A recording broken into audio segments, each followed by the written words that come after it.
your bags packed by the door, then helped you load them in that 99 Ford. Tears were streaming from your eyes when you turned around and whispered goodbye. I could have put my truck in drive, caught up with you and changed your mind. But as long as Kentucky's making bourbon, Jack is back in old Tennessee, you ain't too far gone. If there's Cuervo down in Dallas, waiting on a broken heart like me, I watch those goodbye tail lights fading on out of town. But as long as there's a bottle of something somewhere around, I can always chase you down.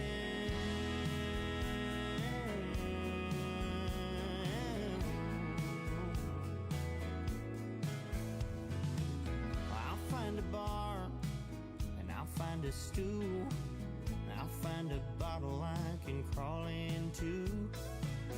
About the time that bottle's empty, you reappear sitting right here with me, and I'll stay till closing time.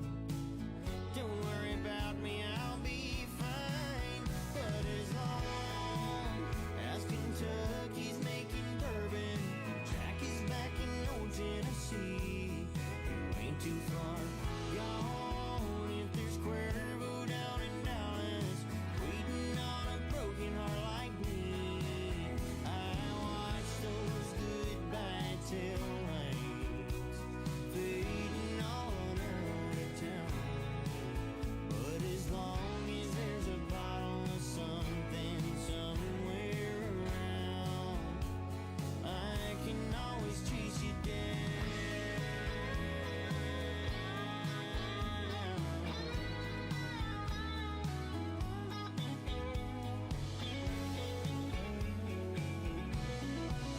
And as long as Kentucky's making bourbon, Jack is back in old Tennessee, ain't too far gone. If there's Cuervo down in Dallas, waiting on a broken heart like me, I watch those goodbye tail lights fading on out of town. But as long as there's a bottle of something somewhere around, I can always chase you down.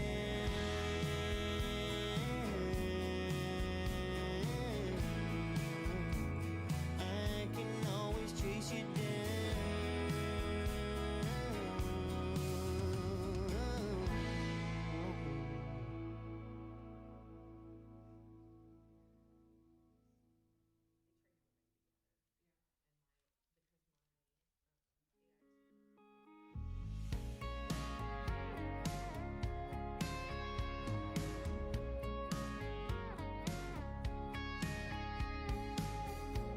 She's not in California, she's a cigarette numb, the vinyl sea. She's blacktop in Arizona. Now I'm hitchhiking at high noon on bare feet. Says she's bad for me, but she ain't. She kissed me now, she's all I can drink. Give me something that burns like her. Give me something that hurts like heaven. That kind of fire in my heart, leaving smoke in my shirt. I'll take it any way I can get it. Give me something that burns.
hall, music on and the lights off, just you and I. Used to be perfume on your pillow, new day through the window, bringing out the blue in your eyes. Used to be 4 boots by the front door, but 2 ain't there anymore. And now it's just 4 empty walls, where I lay my head and get no rest at all. The porch swing don't swing, the doorbell don't ring, and now it's just wood on concrete and numbers on a mailbox on used to be street. I guess you were right, I should've left when you did. The house you made a home is now just a house again. These days, all I hear is an echo of you saying, baby, don't go in your goodbye. If you came back, you'd be surprised you wouldn't even recognize this place without you. What the hell did you do? 'Cause now it's just 4 empty walls, where I lay my head and get no rest at all. The porch swing don't swing, the doorbell don't ring, and now it's just wood on concrete and numbers on a mailbox on used to be street. I guess you were right, I should've left when you did. The house you made a home is now just a house again.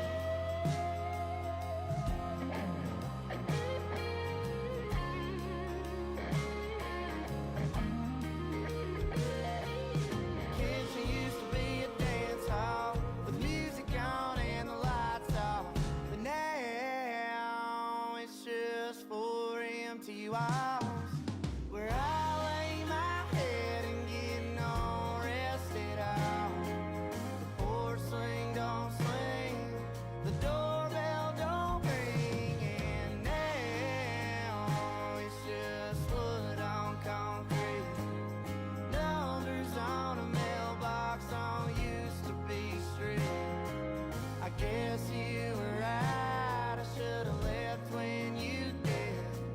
The house you made a home is now just a house again.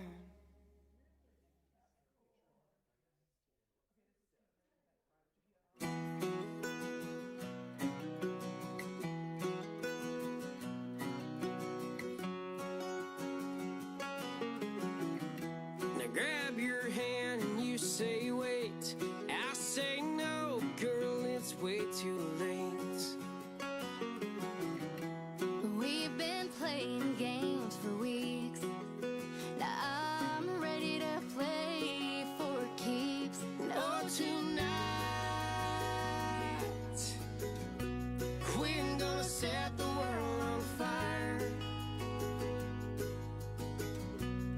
I'm gonna set aside my pride, and not gonna be the one to say goodbye. Neither am I. Oh, tonight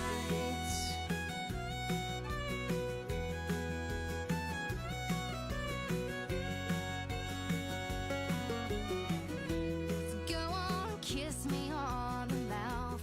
You know you want to, and you should have done it by now. girl, you don't know how long I've tried. I've been fighting feelings deep inside. No, tonight we're gonna set the world on fire, and I'm gonna set aside my pride.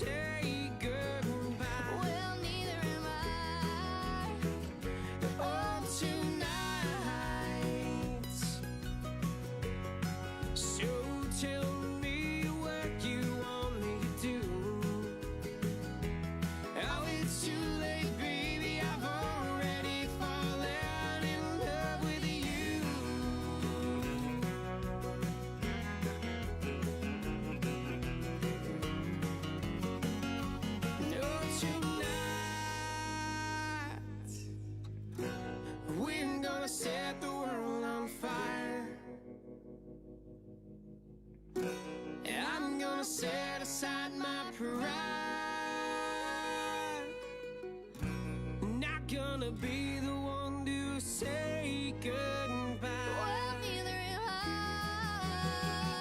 For tonight, we're gonna set the world on fire. And I'm gonna set aside my pride. Not gonna be the one to say goodbye. Neither am I. Oh.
Says she's had enough of me. I've had enough of her too. I might as well go on and set her free. She's already turned me loose. No fault, no blame, nobody done no wrong. That's just the way it sometimes goes. Sometimes two people just don't get along, and it's time to hit the road. Goodbye, farewell, so long, vaya con Dios, good luck, wish you well, take it slow, easy come girl, easy go.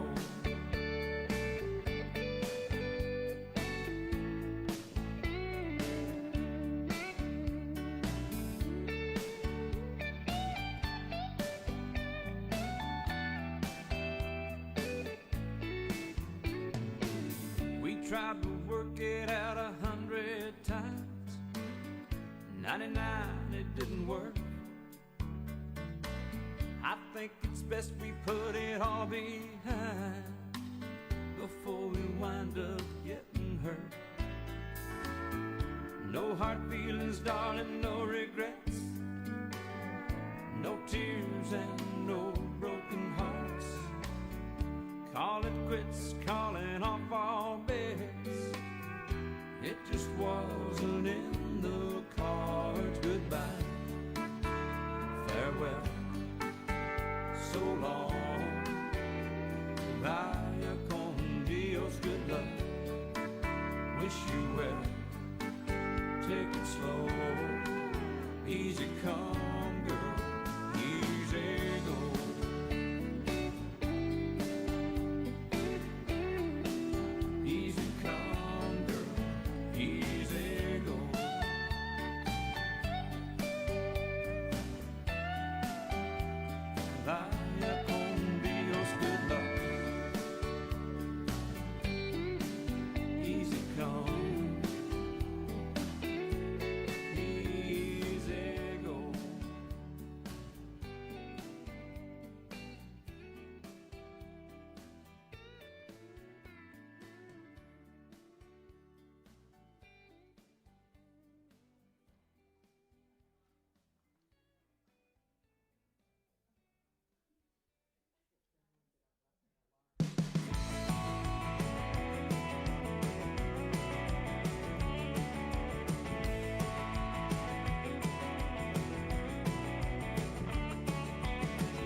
Attending TTU, and I've been missing you and working for a friend of mine.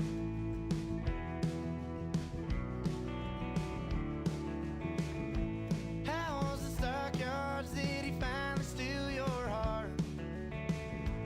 Buying rounds, and I heard that you've been down and out. Meanwhile, I've been spending all my time down at the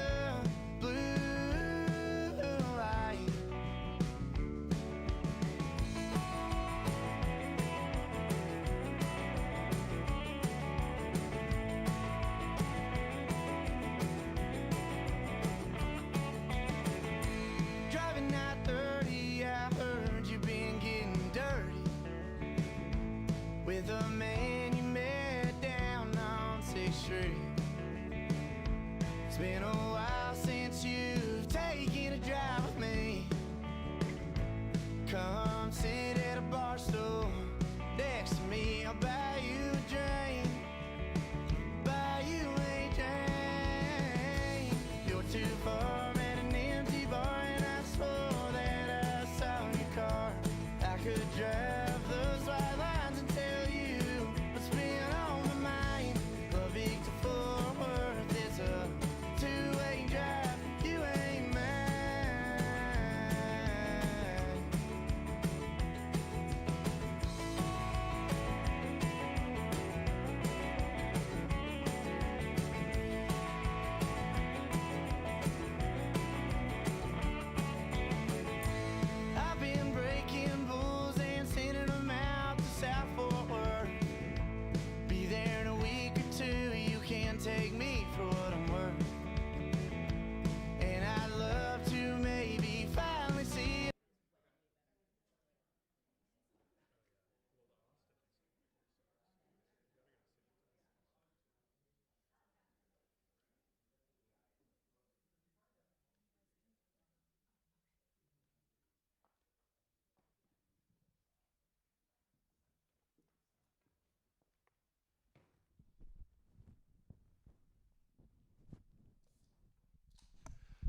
Good morning. It's still morning for just 2 more minutes, everyone. My name's Austin Prochko. I'm a comms manager here at TPPF, and I am excited to welcome y'all to this event, The Specter of Communism, Educating Our Children and Avoiding a Tumultuous Future.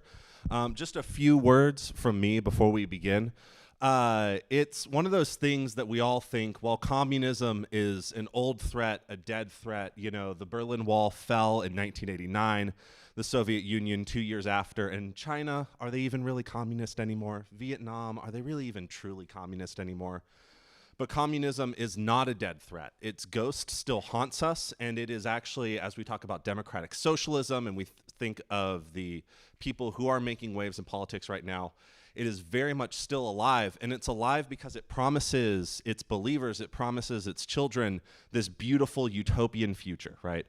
Everything's owned in common, everyone gets along, everyone's equal, there's abundance, you work and you're not divorced from the labor, from the product of your labor, it's all owned together and no one is better than anyone else. That's the future communism provides us. And those of us who study history know that that is a false promise. Those of us who have lived with people who suffered under communism know that that's a false promise.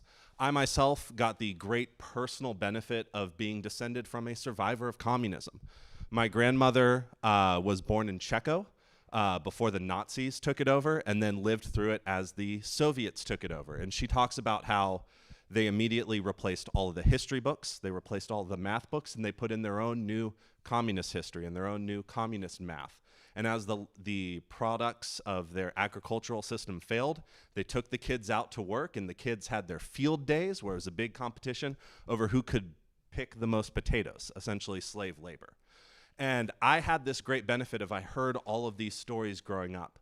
But the sad fact is that our school children today do not have that benefit. Very few of us are related to people like my grandmother, to people like the wonderful people here who understand the horrors and evils of communism. And so our kids today are just presented the beautiful ideas of, oh, a classless society, no one's better than everyone else, there's no rich oppressing the poor, there's no poverty, everyone gets along, everyone has food, all of these great ideas, these great promises that the communists promise over and over and over.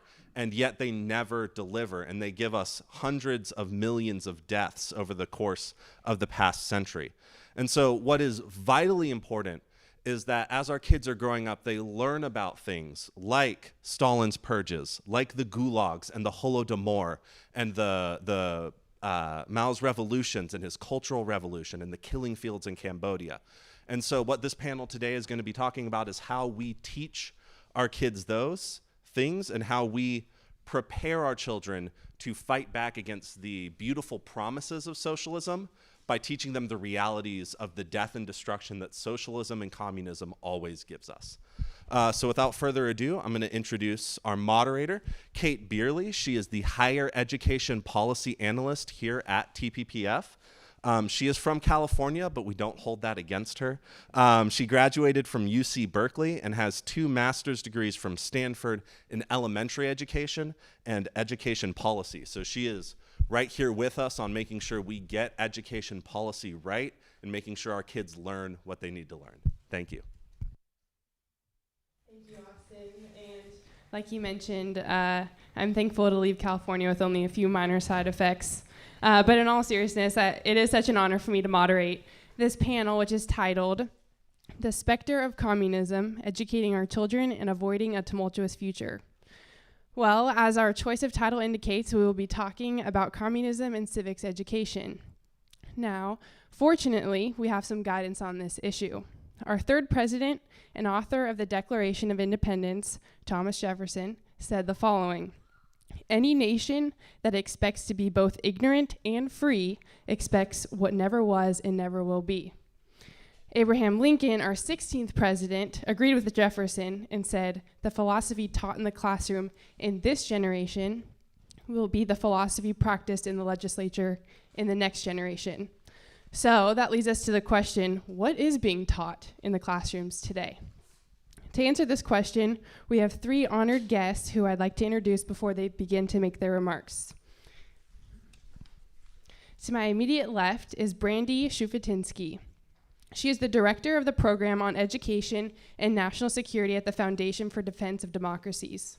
She holds a doctorate in international and multicultural education and is widely published and focuses her work on civics and combating anti-Semitism through education. To Brandy's left is Ken Pope. He is the CEO of the Coalition for Empowered Education and a senior fellow at the Victims of Communism Memorial Foundation. He spent 34 years in the U.S. Army, serving in special operations, Russian foreign affairs, and teaching national security and intelligence at the University of Mississippi. To Ken's left is Tiffany Hoban. Tiffany has over 20 years of experience in the field of education, from classroom teaching to shaping Florida's civics reforms at the state level. She's now in West Virginia and has homeschooled her son and leads efforts at the Cardinal Institute to expand school choice and strengthen civics education for every student. Now, I'd like to start with Brandy and ask you to help us frame this conversation. Can you give us an idea of what the national landscape is looking like right now, and how are Marxist and socialist ideologies taking root here in the United States? Sure.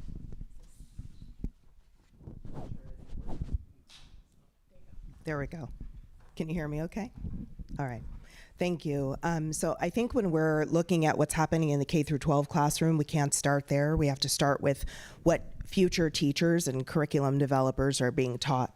So you look at education departments at the university level, and having attended one myself, as Kate has also, one of the most popular books and frameworks that future teachers and curriculum developers are taught in education departments at the university is The Pedagogy of the Oppressed, written by Paulo Freire, an admitted neo-Marxist. And what that does is it embeds this pedagogy into curriculum, into the education, into the K-12 space that depends on an idea that I think we're pretty all familiar with. It's called equity. So equality is no longer a goal in education and in just the social, in wider society. Equity is, which depends on everybody having access or having the same set of tools and finishing at the same place. And if you believe this ideology, the equity ideology, the pedagogy of the oppressed, that ideology holds that anyone that finishes different, if there's a disparity at the finishing point, if you have one student who's super good at math and another student who isn't, that's an indicator of some form of bigotry or discrimination that then needs to be rectified by taking away access and flattening everybody. So instead of raising the bar, it's lowering the bar. And that's the standard that we're seeing happen in K through 12 education. That's domestic. We're also unfortunately seeing a lot of foreign actors and foreign entities have direct influence and impact on our K through 12 system by funding curriculum, by placing certain foreign actors, teachers in teaching roles. I think we saw that recently in the news with a certain superintendent in the Midwest. But we're seeing these policies rolled out in education departments at the university level. We're seeing it through curricular materials that are developed by foreign actors and entities, and we're seeing it by domestic teachers being impacted and influenced in what they need to bring into the K-12 classroom. Thank you. And Ken, you've looked closely at polling on socialism and communism. So what do the numbers tell us about how young people, whether it's here in Texas or nationally, are viewing these ideologies? Okay, thanks, Kate. Yeah, so it's interesting. So both in this role with CEE and VOC, I guess I've spoken to thousands of teachers across the country, probably 5,500, but also thousands of students as well. And you start to see this. My experience has kind of borne out what I'm seeing in the stats. So look at some of these numbers. So according to a 2022 Pew poll, 40% of Americans view socialism favorably. That's between 18 and 49. Fraser Institute study in 2023. When asked to choose their ideal economic system, Americans chose socialism, 31%, communism, 11%, and fascism, 8%. So in essence, 50% of our population thinks socialism in some form is a better way to go economically. And sadly, far too many of our students think that's all it is, an economic system. And like what Karl Marx actually specified in his manifesto, which is, and history's borne it out quite accurately, it's the forcible overthrow of all existing social conditions, which is really what they're after. The next few are truly frightening. So a 2023 Cato study found 30% of Americans under the age of 30, it took me 3 readings to make sure I understood this, actually believe that the government installing surveillance cameras in every household is a good idea. 30% of those under the age of 30. The last two were really very troubling, and we're seeing this play out in our current events on TV. YouGov poll shows a good number of people, of these groups I would also probably self-identify as socialists, but the survey only covers their political stance, which is 17% of those who self-identify as liberal, 25% as very liberal say violence can sometimes be justified to achieve their aims, while only 6% conservatives and 4% of very conservative feel the same way.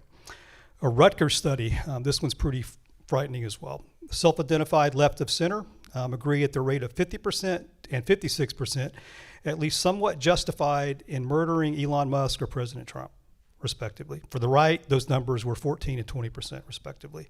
Almost 60% say it's okay to burn a Tesla dealership on the left, while 23% on the right said that. So while this doesn't really necessarily match parallel one-for-one with socialism, I would love to see a study that does that. I think some of those people would probably self-identify. So how did we get here? I think a lot of what we're seeing in our education system is that it's failing our students, especially in history and civics. The 2023 National Assessment of Educational Progress, only 14% of our students are at or above grade level in history, and 22% in civics reach the same benchmark. So think about that. When you go back to those earlier stats I gave you, it's not surprising that 14%, if you have those type of numbers, that the vast majority of these kids at the 40% level or better think socialism is a better way to go because they don't understand the history and what it's cost humanity. As the folks who was introducing us earlier said, 100 million people killed at least. And nor do they understand any better the civics aspect, what our founders gave us in this nation, that they're willing to throw away to chase this foolish dream of socialism or communism. Yeah, I agree. And I think that's why content is so important. And Tiffany, that leads me to my question for you is why is prioritizing strong content over pedagogy so important? And what happens when schools get that balance wrong? Yeah, to Ken's point, right, what the founders were looking for and the emphasis that they put on education had to do with having an active and engaged citizenry. So you want your citizens in a republic to be actively engaged in understanding the political environment, understanding the structure and function of their government, and the proper channels through which to engage, to get problems solved, to redress their grievances. And what we see in K-12 schools is that this is kind of flipped the other way around. Instead of starting with knowledge, we're starting with this activism side. We're starting with, let's go out and engage, let's go do something. And the problem with that is, as I'm sure most of the people in this room will know, if you don't understand the structure and function of our government, if you don't understand that we're a republic, and not a democracy, if you don't understand that our Constitution, depending on how you want to frame the language, you could call it a living Constitution, but what you mean by that and what I mean by that might be different. We're not preparing students in K-12 initially with the understanding of things like federalism, what that protects against. I can't tell you how many teachers I talked to who said that they don't believe that the Electoral College is still something that's useful to have. That was built in. Closer, sorry. That was built in as part of the checks and balances of our structure of government, and teachers that are teaching civics are saying, this isn't democratic, we don't need this anymore. So what we have to do in these K-12 situations is start with the content knowledge, and pedagogy is a whole different thing because that's how the teacher chooses to instruct, but it doesn't matter how the teacher chooses to instruct if the content knowledge is not there. If they're not teaching accurately the structure and function, what the Bill of Rights was for, how the Electoral College works, what the intention of federalism was. So these things have to come first. And then you say, look, now that you understand how these things work, you understand the appropriate avenues to get things done, now we want you actively engaged. And civil discourse, also something that kind of came up in Ken's comments, is something that we should be teaching as part of that. Our rich history in our founding has tons and tons of examples of civil discourse done publicly, done with respect and admiration for like the human spirit that we just don't see anymore. We could be modeling that in our K-12 classrooms, and I fear that most of the time we're not. Thank you. And Brandy, I want to take a little bit of a pivot here and talk about communism and its ties to anti-Semitism, because communism has often carried with it an undercurrent of anti-Semitism. And could you explain kind of where those connections come from and how we still see them playing out in modern movements? I think one of the things we're seeing in modern times when we look at education, the K through 12 classroom, universities, and why they've just been overrun with anti-Jewish bigotry is because of the fundamental, like the foundational neo-Marxism that's running rampant on campuses.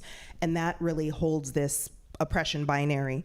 So the oppressed versus the oppressor. And that binary plays out, unfortunately, where Jews and the Jewish state are the first target, not the only target. The next target is anything related to Western civilization or civilization in general. And what we're seeing is this idea that Jews are painted as an oppressor group because that ideology holds that anyone with real or perceived success only achieved that success through the exploitation of others. And therefore, they're rightfully targeted. It's just to target them. It's moral to target them. And the people that are grouped in with the oppressed are grouped that way based on prejudices, it's biases. So if they don't hold any real or perceived power, it must be because they were oppressed by somebody or something, a system. And that's, again, what we're seeing play out. We've seen it before October 7th. I think that everyone in this room can see how it's increased since October 7th. But many people always, we've heard people say Israel is standing on the front line of Western civilization. And if Israel falls, we can imagine those same forces would just run across to defeat all of other civilizations and Western civilizations. Remember, Israel's the only democracy in the region. Thank you. Ken, I'm hoping you can kind of touch on SB 24 a little bit. Texas has made some big moves with SB 24, so I'm hoping you can kind of explain that to us, walk us through it, and I guess from your perspective, where are we still falling short in preparing students and why? Okay, yeah, so SB 24 was a great work on the part of the Texas House, where it's now a requirement by that bill to teach the history of communism in the schools, much like what Florida did a couple years ago. So I think that's great progress. Recently, you've also, the State Board of Education got together and they passed the correct teaching of history, the comprehensive method, so which we were down here for, also advocating for that as well. So again, I think a lot has been done on the good side to address this issue. So congratulations, give yourselves a good high five, but the battle has really only just begun, because you're going to have people who are going to stand against this at every step along the way, especially to include the teachers. I don't say that in a negative sense, because as Randy said, the colleges of education are inundated with the pedagogy of the press. That's book one. Book two was the politics of education, which the whole goal there for education, according to Fieri, is the politicization of those students, and with a certain agenda. And the agenda is what he is, a Marxist. And then Howard Zinn's history. Okay, that's what is guiding the schools of education. That's what the teachers are coming in equipped with when they go into your schools. Florida had an experience too, where they taught the history of communism that was specified in their bill. And sadly, what they didn't do, and I'm going to talk about in a second, is teacher training. They didn't really, at some levels, equip the teachers to do it right. So instead of teaching it as a cautionary tale you don't want to touch, some teachers were teaching it as a how-to be a communist. A lot of that. Okay, so again, well done on all this, but this is going to be a long, long struggle, and it's going to be generational. Marxist socialists did not take over all of academia and pretty much every other institution overnight. It was a generational fight. It's going to be the same for us to win it back and hopefully change it. So I would just offer four areas where I think we kind of fall short in this. And I think one of them that Brandy hit on is recognizing the threat. There's a lot of bad actors out there who produce curriculum, who train teachers, who provide professional education, and they are both national and they are definitely international. Neville Roy Singham, anybody know that name? He's got his hooks in a lot of things that are very bad in this country. He is a former American multimillionaire, billionaire, who shares a building in Shanghai, China with elements of the Chinese Communist Party. He's funding various groups in this state, in other states. Answer Coalition, the Socialist and Political Liberation Party, Code Pink, all those guys, all the bad actors, all these little placards you see at these protests. If you read the fine print, you're going to see socialist pieces, you're going to see communist pieces, you'll see Answer, you'll see People's Forum, other groups he supports. So those guys are out there. So you got to watch out and recognize what some may sound like a very innocuous name. Not so. They're probably dangerous in some standards. Academic standards is a big one. We really need to make sure we're really focused on teaching this history accurately, and it starts with both the standards and the curriculum, and making sure those groups don't get their curriculum in there, such as the liberated ethnic studies. And then I think teacher training is probably the key. Teachers are not the enemy. Teachers are the ones who are going to help right the ship of public education, and we need to win them over, and we need to train them, and we need to discuss all these different topics with them. And finally is this accountability. Parents, teachers, school board members, go out and look in the classroom and see what's going on. It may surprise you, both good and bad, but you ought to know. You shouldn't be guessing. When I was in the military, I knew the only things that were really important were the things I checked. And if I didn't check them, then I could expect my soldiers kind of go off the rails sometimes, and they did. So you have to go out there and you have to be active. We're not going to win this by ignoring the problem. We got to go in there and fight our corner and make sure we are helping our teachers and most definitely helping our students get this history correct. So we turn those stats upside down. We're no longer having 40% of our young people think socialism is a great idea, because it's really not. Thank you, Ken. Tiffany, I'm hoping you can kind of shed light on how does a strong foundation in civics translate into healthier communities and overall a healthier America? And I'm going to talk a little bit about what Ken said too. So I think about the amount of knowledge that you as a human, as an individual person, have had to acquire over the years to be able to think critically about something like socialism or communism. How much do you know about history? How much do you know about economics? What do you know about natural rights theory and liberty, right? These kind of philosophical underpinnings that make up Western civilization. How long did it take you to acquire that information? What were the various sources of that information? You didn't sit down in one lesson and learn everything you needed to know to reject socialism or communism on its face. And so what we're wanting to do is prepare students to meet the path. Jennifer, we were talking this morning about, I was rereading The Coddling of the American Mind. And Jonathan Haidt quotes somebody in there, and he says, you don't clear the path for the student, you prepare the student for the path. There are communists on the path. The Communist Manifesto is on the path. These kids are going to encounter the 1619 Project.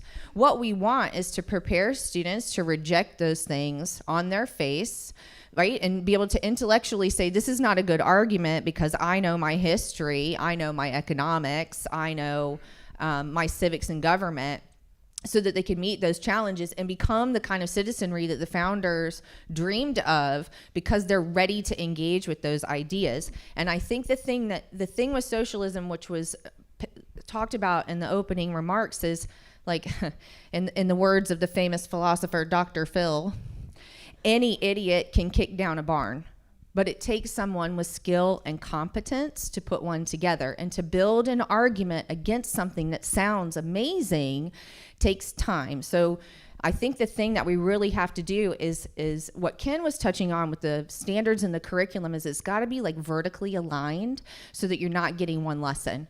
You're getting something that's grade level appropriate in elementary school, and then again in middle school, and then again in high school, and then again in college. And I think this goes for teachers too, because to Ken's point, if you made it through the K-12 system and you never learned any of this stuff, and it wasn't all braided together and vertically aligned perfection, and you walk into your college campus to go to a college of education where they're not going to teach you any of that stuff either, you're marked to go back into that classroom and send the wrong message to your K-12 students. So this is really about thinking about what is the collection of material and ideas, how deep and intense and repetitive it needs to be to build the kind of knowledge framework that allows you to push against these ideas. And that creates the kind of like citizenship and communities that don't get infiltrated by these ideas, because everyone's so intellectually and historically sound in their thinking that they can just write it off.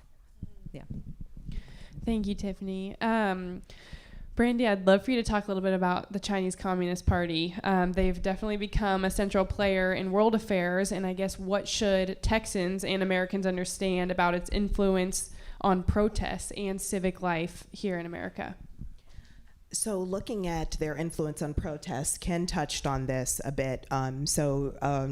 Singham has a lot of money that he's put into a lot of the protests. We've seen in a lot of the protest groups, from the People's Forum that doesn't only do and call for protests, but they provide all sorts of curricular materials for teachers.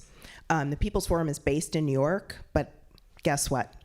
Teachers from all over have access to the material because it's online. Teachers can sign up, and they do these series of teaching about Marxism and communism unabashedly. They're not ashamed. They're proud Marxists, proud communists, and they provide lessons and materials ready-made for teachers to access from their website and bring into the classroom. The CCP also has been buying up curricular developers, so textbook curricular material developers, and private school networks. At the FDD, the Foundation for Defense of Democracies, we're doing a lot of research on that, and my colleague Jen Richmond is a China expert. She's here. We have a printout, I think it's on the table outside. It shows a map of Texas. There's a login and a code at the bottom. It's a clickable map of Texas. You can click on it and see some of the information that we've found so far. So you can see some of the CCP schools that are here in this state, and some of the other foreign interest schools that are here in this state, and how certain money is being spent here in the state of Texas in the K through 12 education system. Yeah, and to add to that point too, we see lawmakers making big moves in the right direction as far as protecting our higher ed institutions from foreign influence. One of the key legislators on this issue is Representative Terry Leo Wilson. She's done an awesome job at advocating for this issue. Senator Hughes and Chairman Wilson, they're on this as well, and it's nice to have more eyes on this. Ken, I want to turn it over to you. And can you talk about what it takes to truly equip our teachers to teach history and civics well and to do it right? And how could that change the trajectory for our Texas students? All right, I just want to pick up on the CCP thing too, because I think this is kind of an important point. We've done a pretty good job of trying to push the CCP out of the university system, trying to get rid of the Confucius Institutes. Again, but what has happened in many, many cases, I'm not sure the exact status in Texas, but they've just relabeled. When I was a college professor, they changed the name away from Confucius Institute to English for Chinese students, who in my department, what we were leading, were training for students who were going to go into the U.S. intelligence community. And guess where they put that school? In our building. That's the amount of pull and money they could put into a university to get them to do that. So how do we equip teachers? Back on that topic. I think it goes back to kind of what we're talking about, is we really need to work with teachers, and having gone through some stuff training with Tiffany. We worked together on this summer civic series in Florida. Incredibly well done.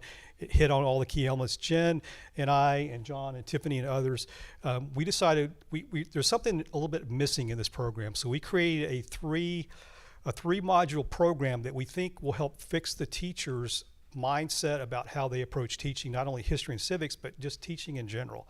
Because what we're trying to do is depoliticize education. That's the key component.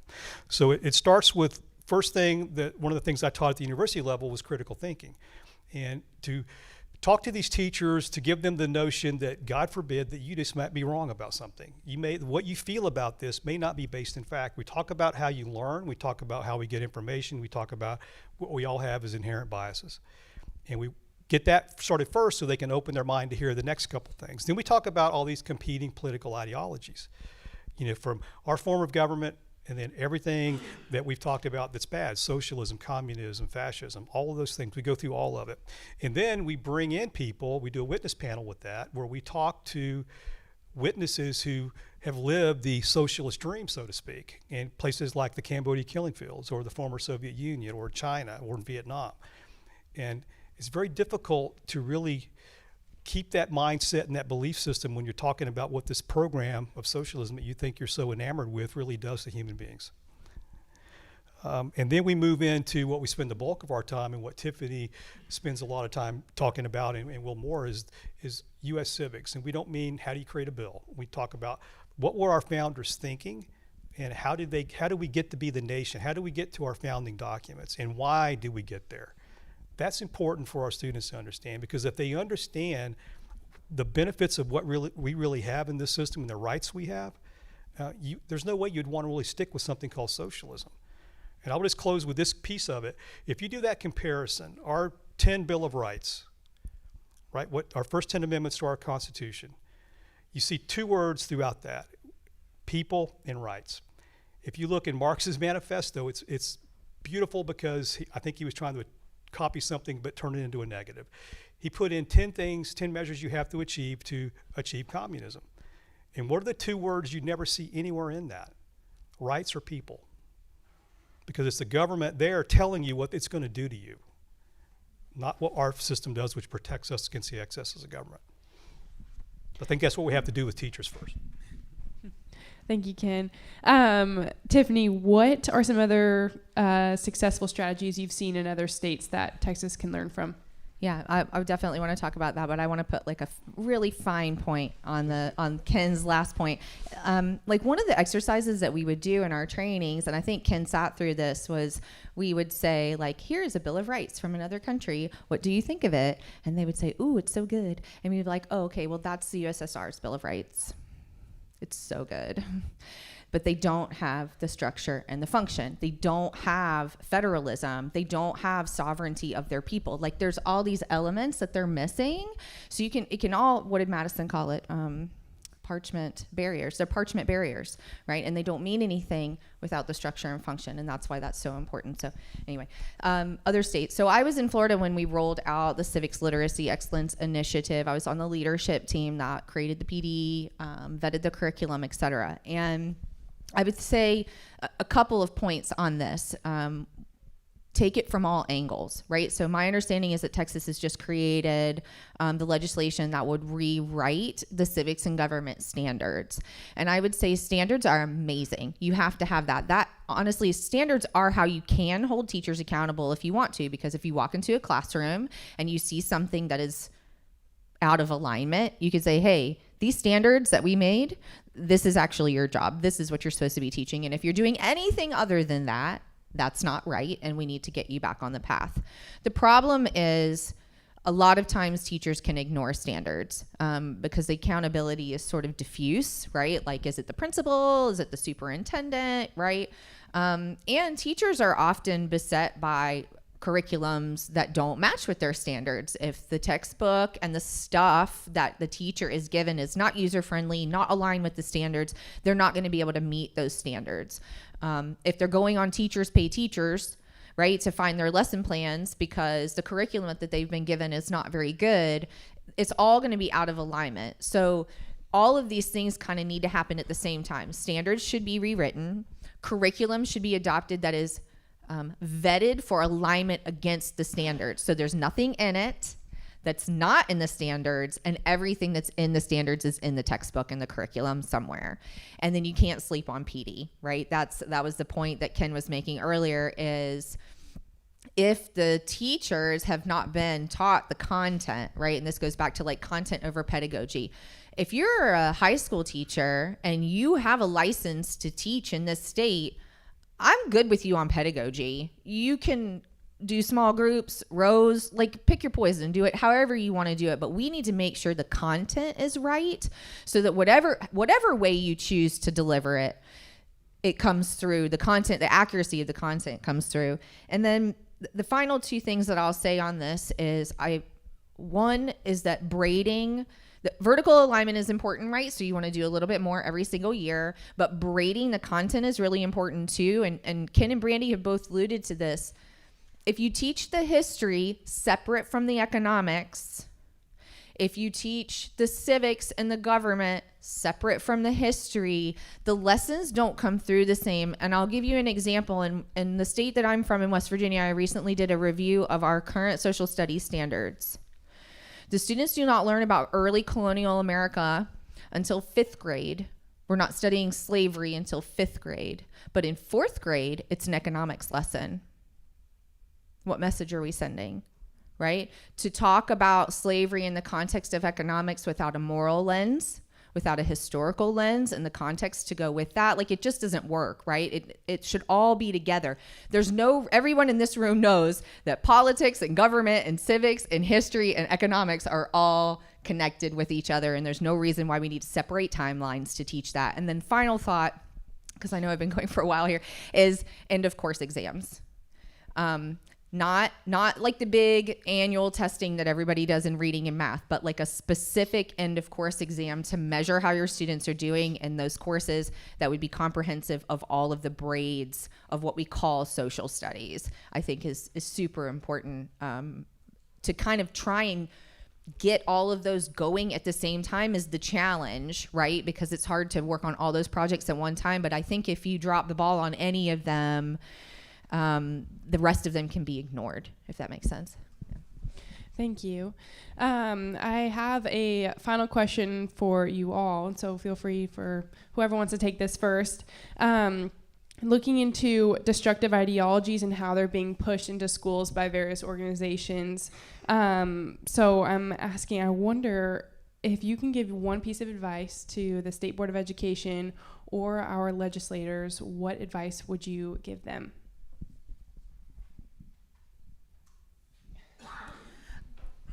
Put the students at the center of education. So any initiative that's coming in to impact K through 12 students, the question should be asked, how does this serve the student? How does it add to their knowledge base? How does it allow them to complete school to where they can be an active citizen in our society, whether they go directly into the workforce, whether they go on to higher education? Keep the students at the center. I would just go back to what I said a little bit earlier too, is I think a lot of it's accountability. You know, we've all, when we have our jobs or employment or whatever, you've been tasked to do something, and if you're not doing it, then there should be an accountability system for that. We need to hold teachers accountable.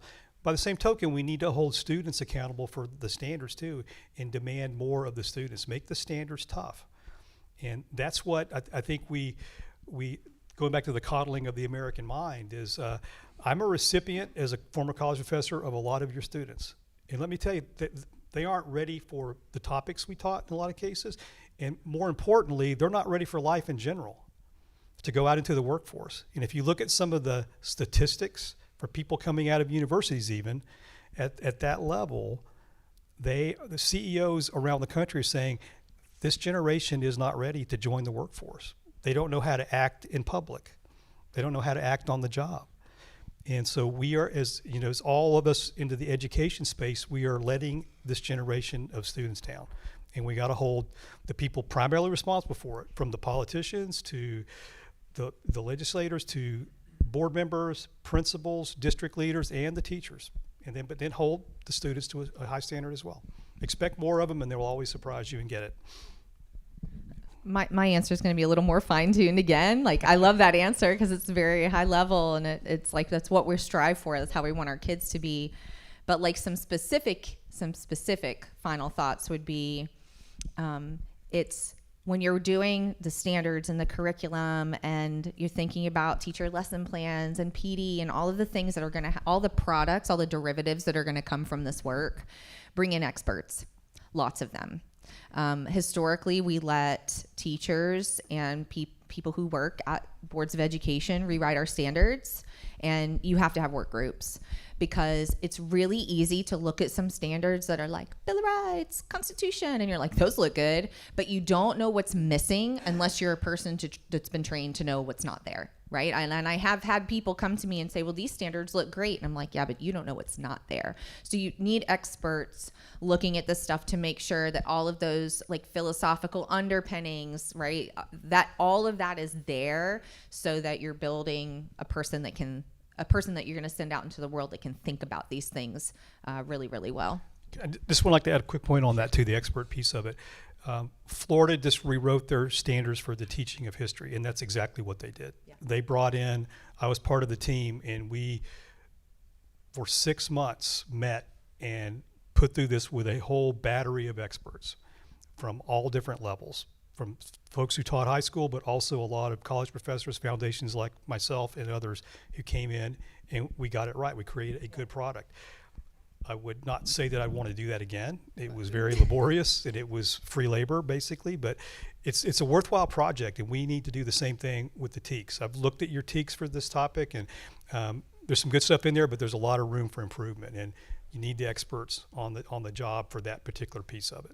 And I would say include teachers, right? For sure, include teachers, because they know it's realistic, right? Like your high school teacher is going to be like, that's too much for one semester. We can't get through all that. But then you also want like the professors there to say what is accurate and what's not, and you get a better product. You do. Yeah. Just to add to that really quick, one of my favorite facts about why civics education is so important that Dr. Lindsay, who works at the Texas Public Policy Foundation, often says is that 90% of U.S. immigrants, they pass the U.S. citizenship test the first time. That's the good news. The bad news is 15% of native-born Americans can pass the U.S. citizenship test the first time. Even worse news is that the U.S. citizenship test is 10 questions. Even worse news is that the U.S. citizenship test is multiple choice. So we have a problem. Oh, even worse news. You need 6 out of 10 to pass the U.S. citizenship test. So we clearly do have a problem with this, and civics education is definitely something that we need to take seriously here in Texas. I wish we can keep this conversation going for longer, but we are actually going to transition into a time of question and answer. A tradition that we have at the foundation is for Q&A. We would like to keep the question as a brief statement that ends in a question mark. And so if you would raise your hand, we would have a microphone come over to you. Hello. So in Texas, we have a lot of parents and families that want to get this ideology outside of our schools. And what advice do you give parents and leaders that are trying to bring back merit and civics into schools in the midst of all of this? So there are a lot of organizations, thankfully, that are trying to do the same thing and are successfully doing the same thing. First of all, this is important, an important lesson in civics. We live in a republic, but a democratic republic, a constitutional republic. Our public schools are supposed to be aligned with those ideas. Every district has school board members. So if you're in a school district that has school board members that are more interested in activism instead of scholarship, vote them out. This is where this is a lesson in civics. And again, a lot of this ideology comes in under the guise of, say, equity. And so under equity principles, merit gets erased, which leads to some of the things we've seen in the horror story you just told about the Americans who can't pass the test. But it requires involvement, and involvement at the local level. We're not doing that enough. People are very involved and get very active every presidential election cycle, and not so much at the local level when school board members are elected. We have to. Yeah, I would just say 2 things as well. I would say that don't go alone when you go to the school board. Bring some friends who are like-minded, who see the same problem the same way. Come in and show a united effort. And then I think 2 is come with options. You have other curricular resources out there that you can bring to it, because a lot of it's in the curriculum and a lot of it's in the standards in some districts. States are different. I look at a lot of different academic standards from across the nation, and everybody's different in how they do it. But come in with a different idea, but never go alone. Bring friends. Yeah, and I would just add one thing. Find out what the transparency laws are for parents in your state and ask for everything that you're allowed to ask for. If you have a right to see the curriculum, ask for all of it.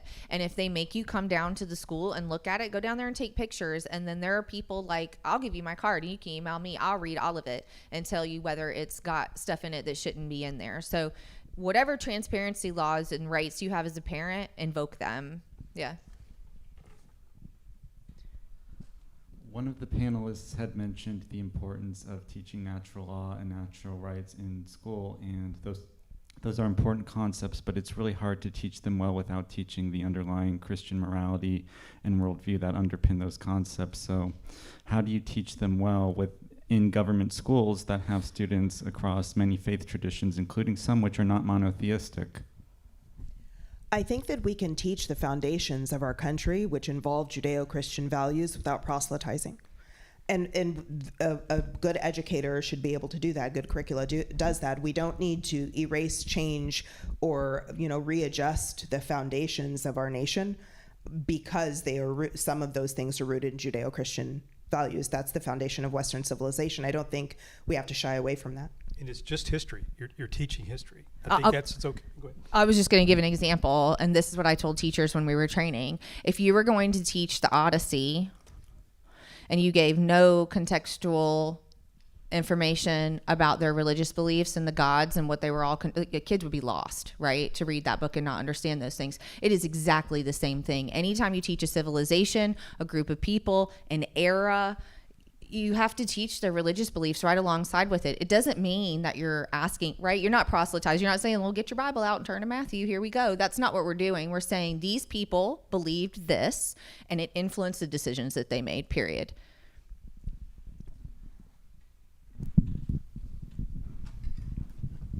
Yeah, one of the things I didn't hear from any of you is kind of the stories that you might use to implement SB 24.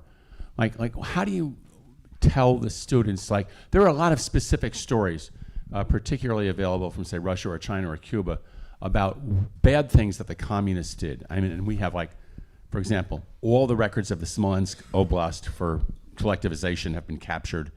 You could read stuff like Gilas's book on the new class, or you could look at things like the forced collectivization and the starvation in the Ukraine and in southern Russia that went on. I mean, they literally took machine gun squads. They would mow down a whole village, let a few run away. They'd go to the next village and say, oh, by the way, you've got to get on a train to Siberia or else. And they would all get on the train after the first one was mowed down. I mean, things like that you could actually tell the students so they would understand what really went on. Yeah, well, that's part of it. We probably didn't specifically call that out other than talking about the witness portion of the panels that we do with our folks. But stories are the key element of this. So we use a lot during the training program that we put together. It's all first person or primary source information. But when we talk about the specifics of communism, we always tell the stories of the people who suffered under it. We have on the VOC website, you have this witness panel, or this witness project video series that tells the stories of all these people. One of the ladies who comes and speaks with me pretty much every time I go out and do a talk is a lady who survived the Cambodia killing fields. So these students can argue with me all day long, and they try to, academically about the topic and how great it is, but when Channy's saying, well, yeah, I was 13 years old when they put me in this camp, and my daily ration was a teaspoon of rice, and my father and my brother were murdered, and my mother and I were abused, that's a little bit different. And she spent 4 years living that. She's not the only one we use, yes. Thank you for sharing your insight. So I certainly think that it's a great step to set the standards to teach history right. Now the question is that I think one of the speakers mentioned we need to win the hearts of the teachers, because the students can sense sometimes the teachers teach something, they sense that the teachers may or may not actually believe in that. And I don't know that's very effective in teaching. So any ways that we can turn the tide and just help teachers to truly believe in what they teach, and related to that, how do we really hold teachers accountable if they have the standards but they actually don't really teach what's in the standard? What do we do? So appreciate that. Thank you. When we were training teachers in Florida as part of the program that Kim was talking about, elementary teachers that taught math and science came up to me like choked up. Like, I haven't thought about this stuff since I was a senior in high school, right? Since I took my U.S. history class. And I think our PD was exceptional, and I think it was very inspirational, and it taught people the reasons why the stuff that the founders built for us, the creation that they made, allowed us for continued improvement. And it made us the most prosperous, most free nation that has ever been in history. And if you can convey that to people, there are people you're never going to win over, right? There are people who are coming in all upsetty with their arms folded, and they're not going to hear you. But you don't think about those people. You think about the people on the fence. You think about the people who are just sort of apolitical and really haven't thought about it in a long time. And those are the folks that you focus on, and you say, look, we've got some really cool stuff to teach you. You welcome them into it and share that experience with them. And then on the accountability side, this is a very sticky widget, because at the end of the day, teachers are accountable to administrators inside their school building who do their evaluations, and that is it. That's it. And that's I don't know if anybody else has anything to add to that, but it's a very tricky thing to say, like, are you teaching the standards or not? Usually what we find is, like, someone's not, and then they're in trouble, but someone has to be not in a really big way, like where it was like recorded by a kid or something dramatic happened. It's hard to hold teachers accountable inside of a classroom. So that's why Ken's angle is hearts and minds, because we need to win over as many of them to do it the right way as possible. Yeah, and on that topic, there's, I came out of the Army, and in the special operations world, we study insurgency. So we know that anywhere from, if you can win 4 to 10% of the population in a nonviolent insurgency, then you're on the process of changing that nation. And so if we can go into schools and win, 4 to 10% or 25% of the teachers at least change their mind or give this a second look. Like a lot of their students, they think they're socialists too, because they've not been educated any better than their students have, the ones they're teaching about this topic. And that's why, as you said, content is so very, very important. They don't know what they don't know. But we have to start someplace. And it, like I said earlier, it's going to be generational. The left started this long march through the institution, term coined by a socialist from East Germany, West Germany, and they've been successful. They had a tipping point probably in the 80s, 90s, where it's been off to the races. We're going to have to do the same thing. It's going to be slow. It's not going to be quick, but we have to be persistent. I just want to add one thing to that. If we think about the history of the United States, there was a time period where a significant amount of our population was not literate, and that was overcome by teaching content, not pedagogy. That level of illiteracy in our country. We were able to achieve literacy from a place where we had a significant amount of our population who were former slaves, a significant amount of our population that were new immigrants from all over the world. And we were able to achieve highest rates of literacy because we were teaching in schools content. There was access to actual knowledge and scholarship. This long march through institutions changed scholarship into activism. So part of winning over teachers is reframing what the purpose of school is, so that the people that are getting into the field are getting into it for the right reasons, and that we're giving them the tools necessary so they can do their jobs. There are so many teachers that are very well intentioned, and we're never taught how to identify a kid with a learning struggle or identify a kid who excels in a subject.